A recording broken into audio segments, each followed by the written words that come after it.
News special report. I'm Alex Wagner in New York. We're following breaking news from London, a possible shooting near the British Parliament.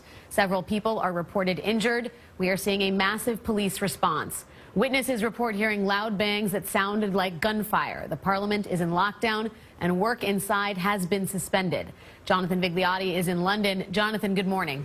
Good morning. This is being described as a major security alert, as you mentioned, unfolding near the Palace of Westminster, really in the shadow of Big Ben.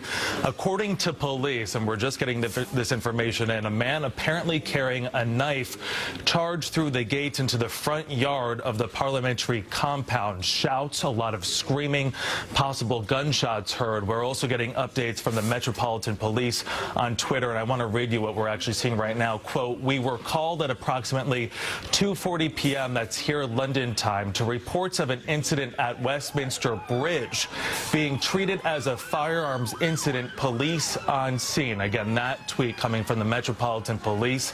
Initially, we were hearing reports of at least 2 people shot. Reuters is now saying as many as a dozen were shot. At this point, still unclear who was responsible for this, if there were one or possibly more people involved. A very active scene underway outside Westminster. Parliament has been shut down as this very active scene continues. Unclear at this point if there is still a manhunt underway. Helicopters have been brought in, we are told, to assist with the casualties. 2 people seen laying on the ground. These are updates that are coming in right now.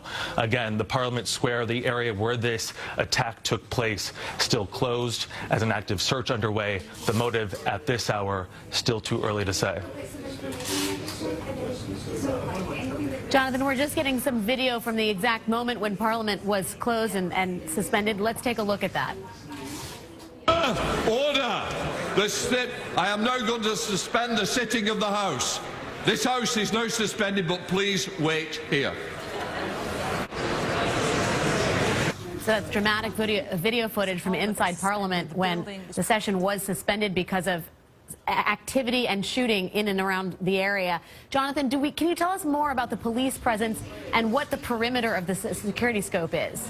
Yeah, and you could also hear within that video some of the confusion that remains underway right now as people try to figure out what exactly is unfolding. Westminster, one of the most popular tourist places, along with really the engine of politics here in London. Thousands of people go to that specific area to take photos in front of Big Ben. You can imagine this is chaos, and in terms of a perimeter, at this point still unclear, but police there shutting down this area, again, to keep the tourists that were likely in this area at the time of this attack away. Again, at this point, and we're looking at all the information coming in, it's still unclear who the perpetrator, who the attacker or attackers were responsible for this. So really 2 layers unfolding right now. First, blocking and protecting those people around. And again, the second measure here, trying to find the person or people responsible for this attack. Again, half a dozen to a dozen people, we are told, injured. Reuters actually reporting right now about a dozen people. We have seen several video of people on the ground. We do know of reports of gunshots. Again, the police also saying a knife being used. A lot of uncertainty, though, as you've probably been able to gather as we continue to piece this together, remains as police respond to what still is very much an active investigation underway outside the Houses of Parliament. This unfolds, again, just over the weekend, if you remember, in Paris, there was an attack. A man who was believed to be radicalized went to the airport where he stole a weapon from a soldier. Europe very much on edge as this wave of attacks continue. Too early at this stage to say what exactly the motive for today's attack outside Parliament was.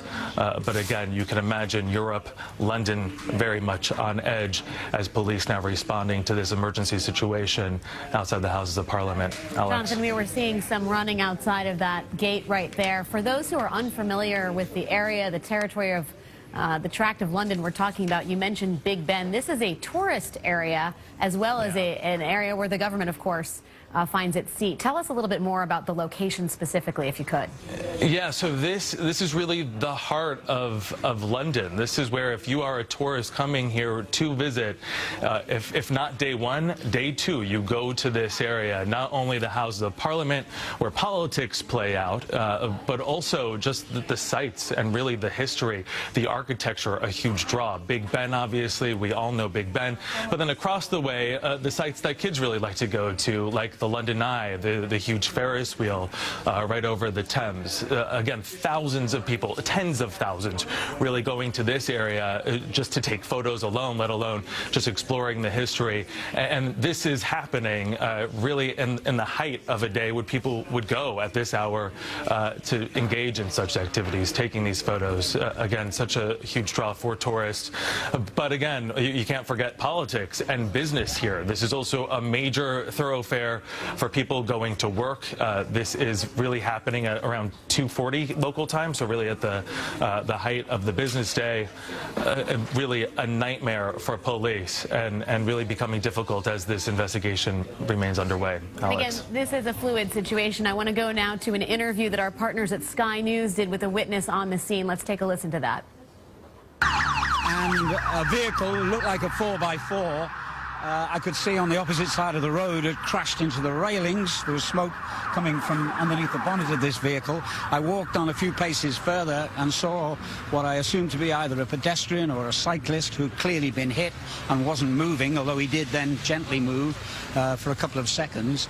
The guy who I assume was the driver of this 4x4 got out of the car and suddenly sprinted away from the scene, and that was followed by 4 what sounded very much like gunshots to me.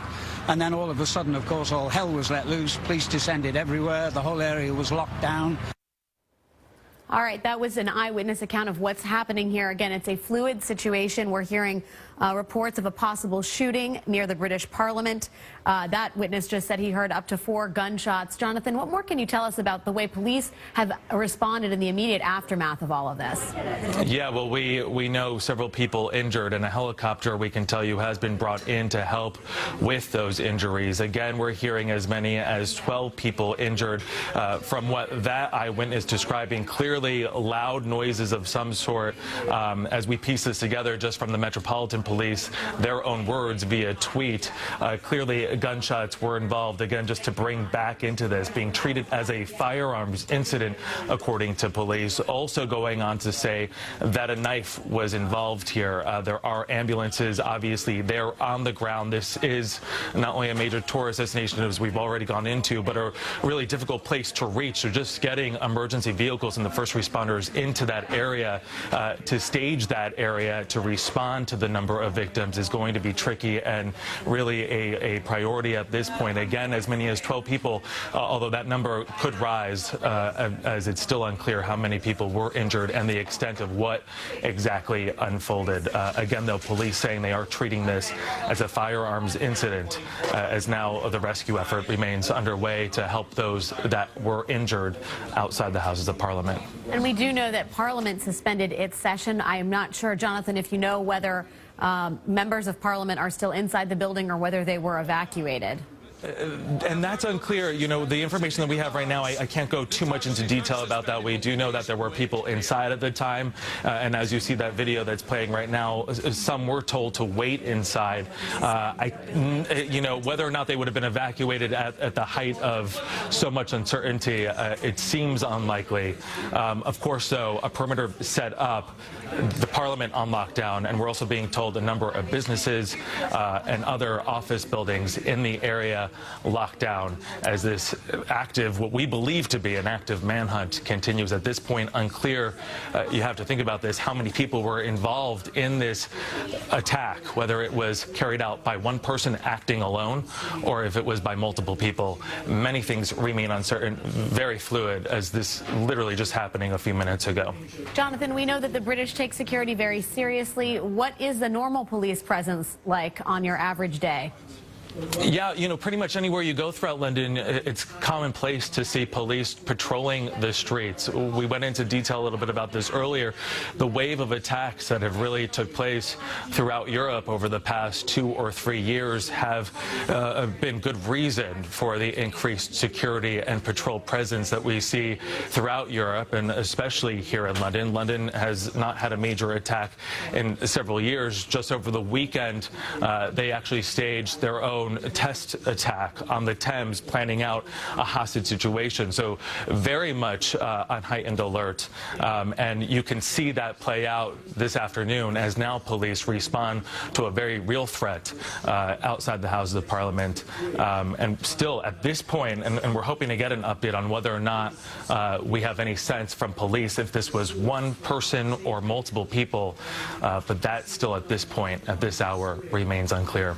Okay, for those of you just joining us, once again, we are hearing reports of a possible shooting near the British Parliament. At least a dozen people are reportedly injured. We have some breaking information. The leader of the House of Commons says a policeman was stabbed inside Parliament. Jonathan, getting in and out of Parliament, I would imagine, is a fairly onerous security procedure, is it not?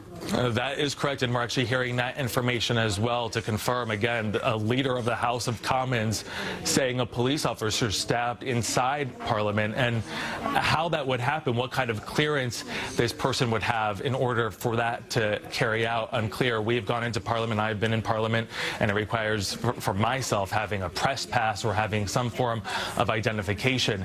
This is a highly secure facility. Whether or not they manage to get into Parliament but not make it through the security checkpoint, that would possibly explain how this unfolded. If they manage to get through the security checkpoint to carry this out, that is a different story. And at this point, from the statement that we're seeing, it's still not clear exactly where that took place. And we're looking to get information and an update on that. But that also goes into what we are hearing from police, confirming that a man carrying a knife charged the gates. Whether or not they broke through, though, again, that security checkpoint where you have to take off your belt, take out your wallet, similar to an airport, that is unclear. Yeah, we're also, and again, I must stress that this is a fluid situation, but we are hearing some reports of injured people on Westminister Bridge outside the Parliament. Jonathan, just geographically, how far away is that from the Parliament building? We're talking about 200, 300 yards, so a few minute sprint, and you would be there. So this is all happening really in the same location, and we're still waiting to piece together exactly how this unfolded. Still too soon at this point. Holding situation. Jonathan Vigliotti in London, thank you for those updates. We will continue to follow this developing story. Our coverage will continue throughout the day on this CBS station and on